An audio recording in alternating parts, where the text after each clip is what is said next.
We also can look at Romanticism in America and consider how some of the concepts that European artists like Goya were using show up in America.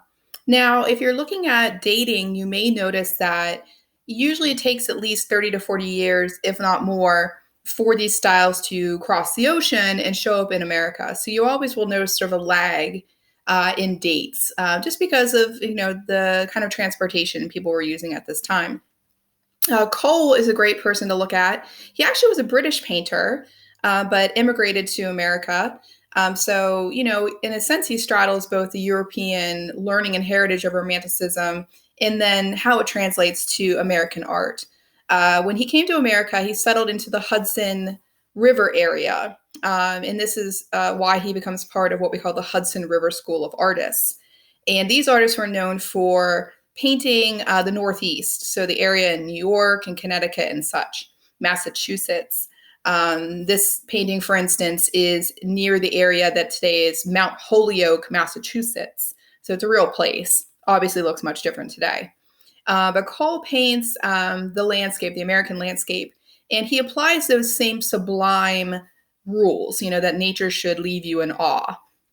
You'll notice here you have small people in the landscape. They're at the bottom portion of the painting. You actually have Cole painting down there, and you have his Native American guide. And what I love with Cole's paintings is he shows you the vastness of the American landscape and all the promise that is there.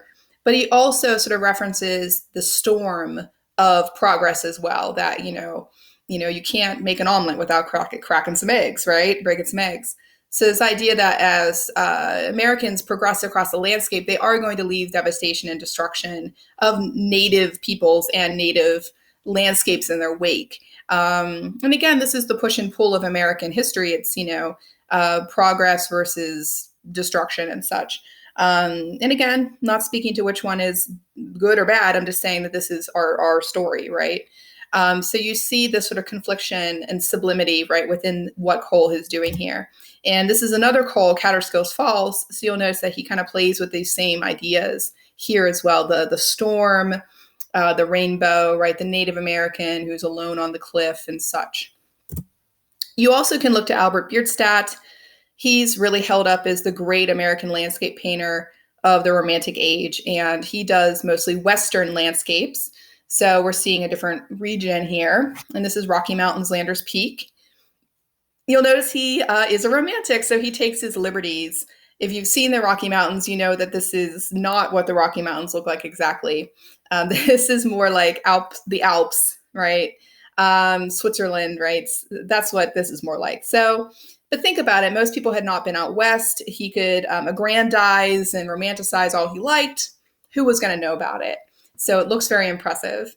He's showing us kind of this bucolic natural landscape, but he actually is on record saying he hoped a great white city would grow up in this place. So it shows you, again, this tension between progress in the natural state of things, especially the role of the Native Americans in early American history, and how, again, there's this tension between Europeans and Native Americans and progress and naturalism and such. But overall, you'll notice it's this sublime, impressive landscape. It's meant to really, again, get to your emotions and make you be thinking about the grandness, the lushness, right, of the American landscape. And another Bierstadt as well among the Sierra Nevada mountains in California. And you'll see that this is kind of a visual vocabulary that he uses as a romantic, right, over and over again. And how can you not kind of be struck by the grandeur of these paintings? Also can look at romantic architecture very briefly by using Nash's Royal Pavilion. And one of the things that comes up, I had mentioned the exotic and the idea of Orientalism, this idea of taking on subject matter that is non-European, might we say. So at the Royal Pavilion in Britain, they actually use some of the colonial, I guess we'd say, sort of influence, right? So the British were in India, they're going to use that influence. So we have this sort of sense of this sort of exotic, creation in architecture, which to me, if you look at the Taj Mahal, you can see the influence right away.